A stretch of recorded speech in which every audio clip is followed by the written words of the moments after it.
नाही, हे खरं आहे की काही दिवस नाही, काही महिने जे आहेत आपण ऐकतो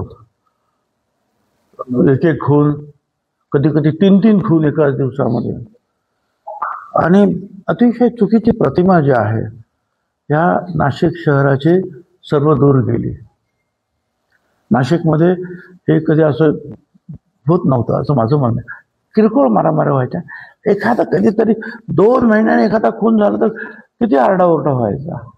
मी होतो ना त्यावेळेला उपमुख्यमंत्री आणि होम किंवा पालकमंत्री, किती माझ्या नावाने सुद्धा. पण अलीकडे रोज रोज रोज पण चला ते आहे दुरुस्त आहे. पोलिसांनी जे आहे ते पोलीस पण आता रस्त्यावर आलेले आहेत आणि ते कारवाई करतात. तेवढंच आहे की जे गुन्हेगार असतील कुठल्या पक्षाचे आहेत याचा विचार करू नका, कुठल्या संघटनेचा आहे याचा सुद्धा विचार करू नका, त्याच्यावर कारवाई करा. पण त्याचबरोबर एकाही बेगुन्हेगाराला त्रास होता कामा नये.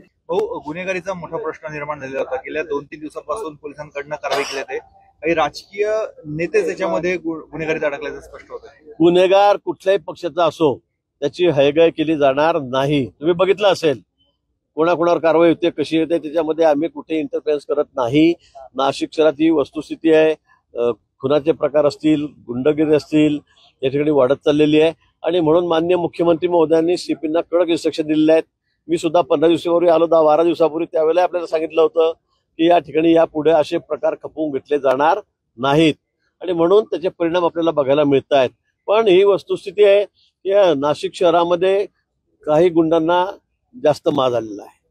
गुंड म्हणजे अगदी रस्त्यावर सुद्धा, रात्री सुद्धा कोणी कोणाचा धक्का लागला, कोणी दारू पिऊन जातं, टिबल सीट 4-4 सीट, लगेच त्याला कोणी मारतंय, कोणी त्याला चाकू मारतंय, कुठे मर्डर सारखे प्रकार त्या ठिकाणी झालेत.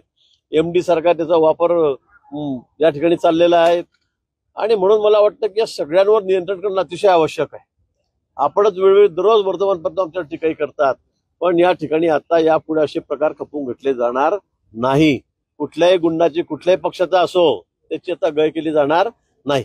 कुठे असो, या ठिकाणी कोणाची घरं बळकून घ्यायची, कोणाचे बंगले बळकून घ्यायचे, जमिनीवर जाऊन आपले बोर्ड लावून टाकायचे, तिथे टपऱ्या ठेवून द्यायच्या, मग त्याच्यावर कोणी अट्रॉसिटी करायची, कोणी धार्मिक स्वरूप हिंदू मुस्लिम त्याला द्यायचं. यापुढे हे अजिबात चालणार नाही. गरीब माणूस आहे, कष्टकरी माणूस आहे, अनेक पिढ्यापासून त्याच्या जमिनी या ठिकाणी, तर त्याच्या जमिनीवर तुम्ही अतिक्रमण करत असाल, टपऱ्या टाकत असाल, तर एकाही माणसाला, गुंडाला असं सोडलं जाणार नाही.